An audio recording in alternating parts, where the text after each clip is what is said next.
ನಿಜಕ್ಕೂ ಕೂಡ ನಾನು 5 ಚುನಾವಣೆಗಳನ್ನ ಎದುರಿಸಿದ್ದೀನಿ. 5 ಚುನಾವಣೆಯಲ್ಲಿ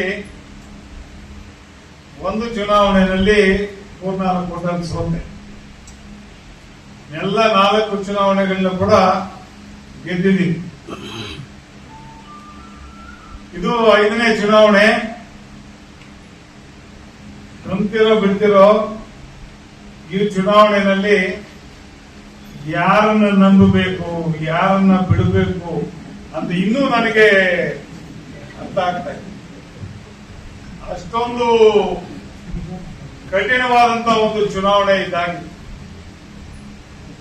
ಅಧ್ಯಕ್ಷಗಳಿಗೆ ನಾನು ಬಹಳ ಗೌರವ ಕೊಡ್ತಾ ಇದ್ದೆ, ಕಾರ್ಯದರ್ಶಿಗಳಿಗೂ ಕೂಡ ಬಹಳ ಗೌರವ ಕೊಡ್ತಾ ಇದ್ದೆ. ಅಂದ್ರೆ ಸ್ವಲ್ಪ ಸ್ಟ್ರಿಕ್ಟ್ ಆಗೇ ಇರ್ತಾ ಇದ್ದೆ. ಅದು ನನ್ನ ಗುಣ. ನನಗೆ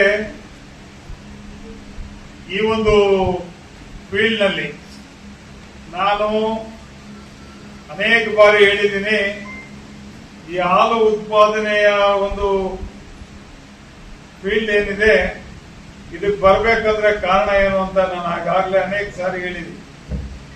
1987ರಲ್ಲಿ ಕೋಲಾರ ಹಾಲು ಒಕ್ಕೂಟ ಪ್ರಾರಂಭ ಆಗಿ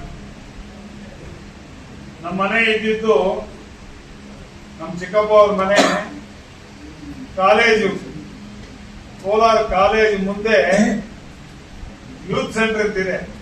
ಯೂತ್ ಸೆಂಟರ್ ಮುಂದೆ ನಮ್ಮ ಮನೆ ಇದ್ದಿದ್ದು. ನಾನು ಬೆಂಗಳೂರಿನಲ್ಲಿ ಓದ್ತಾ ಇದ್ದೆ. ಅಲ್ಲಿ ಮನೆಗೆ ಬಂದಿದ್ದೆ ಅವತ್ತು 87ರಲ್ಲಿ. ನಾನು 85ಕ್ಕೆ LLB ಮುಗ್ದಿತ್ತು. ಸ್ವಲ್ಪ KS ಆಗಿ ಏನೋ ಆಫೀಸರ್ ಆಗೋಣ ಅಂತ ನಾನು ಇನ್ನೂ ಓದ್ತಾ ಇದ್ದೆ. 87ಕ್ಕೆ ಅಲ್ಲಿ ಮನೆಗೆ ಬಂದೆ. ನಮ್ಮ ಮನೆಗೆ ಬಂದಾಗ ಅಲ್ಲೊಂದು ಚುನಾವಣೆ ನಡೀತಾ ಇತ್ತು. ಏನ್ ಚುನಾವಣೆ ಅಂದ್ರೆ ಇದೆ, ಹಾಲು ಒಕ್ಕೂಟದ ಚುನಾವಣೆ ಪ್ರಥಮ ಬಾರಿಗೆ ನಡೀತಾ ಇತ್ತು. ನಡೆದಾಗ ಆಗ ಮುಳಬಾಗಲು ಕ್ಷೇತ್ರದಿಂದ ಗೊಲ್ಲಳ್ಳಿ ಹನುಮಪ್ಪನವರು 1 ಮತದಿಂದ ಚುನಾಯಿತರಾದರು. 1 ಮತದಿಂದ ಅಥವಾ ಲಾಟ್ರಿನಲ್ಲಿ ಚುನಾಯಿತರಾದರು. ಆಗ ಅವ್ರನ್ನ ಭುಜದ ಮೇಲೆ ಕೂರಿಸ್ಕೊಂಡು ಜೈ ಜೈ ಜೈ ಅನ್ಕೊಂಡು ಎಲ್ಲ ಬರ್ತಾ ಇದ್ರು. ಆಗ ಮನ್ಸಲ್ಲಿ ಬಿತ್ತು ನನಗೆ, ನಾನೇ ಯಾವತ್ತು ಒಂದ್ ದಿವಸ ಜೈ ಜೈ ಅನ್ಸ್ಕೋಬೇಕು ಅಂತ. ಅದು 4 ಸಾರಿ ಜೈ ಅನ್ಸ್ಕೊಂಡಿದ್ದೆ. ಒಂದನ್ನ ನಾನು ಹೇಳಕ್ ಬಯಸ್ತೀನಿ, ನಾನು ಸುಲಭವಾಗಿ ಏನು ಡೈರೆಕ್ಟರ್ ಆಗ್ಲಿಲ್ಲ. ನಾನು ಅನೇಕ ಬಾರಿ ರೈತರ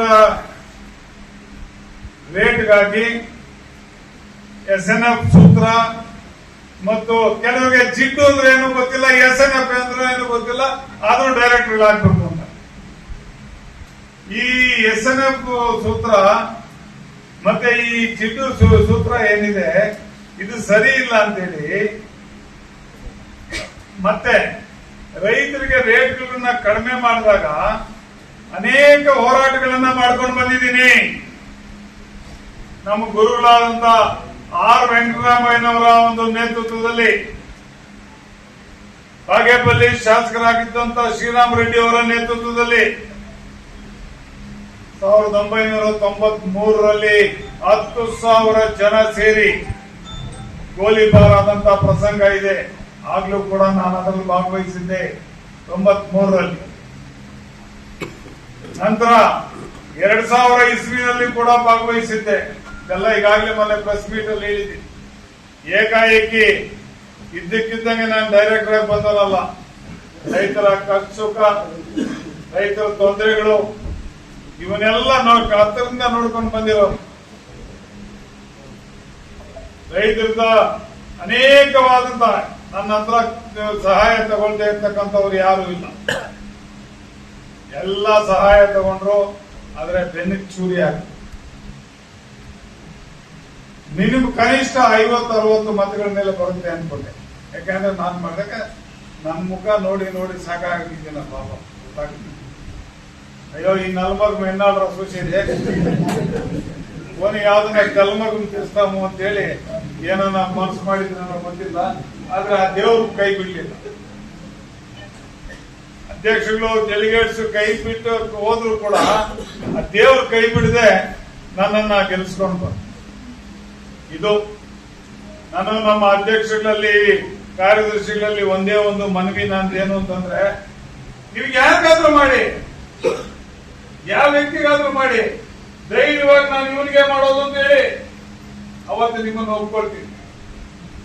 వాడొస్తే వాని దగ్గర తీసుకునేది, ఈడొస్తే ఈ దగ్గర తీసుకునేది, ఈడొస్తే ఈ దగ్గర తీసుకునేది. ಏನ್ರಿ ಅವತಾರ? ಧೈರ್ಯವಾಗಿ ಹೇಳಿ, ಬೇಡ ನಾನು ಒಬ್ಬನತ್ರನೇ ತಗೊಳ್ತೀನಿ, ಒಬ್ಬರಿಗೆ ಓಟ್ ಹಾಕ್ತೀನಿ. ಓಹೋ, ಬೆಳಗ್ಗೆ ಒಂದು ನಾಟಕ, ಸಾಯಂಕಾಲ ಈಗ ನಾನು ನಾಟಕ ಆಡಿದ್ರೆ ನನ್ಗೂ ಬರುತ್ತೆ ನಾಟಕ ಆಡಿ ತೋರಿಸ್ಲಾ? ನನ್ಗೂ ಬರುತ್ತೆ ನಾಟಕ ಆಡೋದು, ತೋರಿಸಿ ಅಂದ್ರೆ ನಾಟಕ ಆಡಿ ತೋರಿಸ್ತೀನಿ. ಈಗ ಅಧಿಕಾರ ನನ್ನ ಕೈಯಲ್ಲಿದೆ, ಆದ್ರೆ ಅಂತ ಕಚಡ ಕೆಲಸ ನಾನು ಮಾಡಕ್ ಹೋಗಲ್ಲ. ಯಾಕೆಂದ್ರೆ ರೈತರ ಸಂಸ್ಥೆ ಇದೆ, ಯಾರು ಅಧ್ಯಕ್ಷರಾಗಿದ್ರು ಅವ್ರ ಸಂಸ್ಥೆ ಅಲ್ಲ, ಅದು ರೈತರ ಸಂಸ್ಥೆ.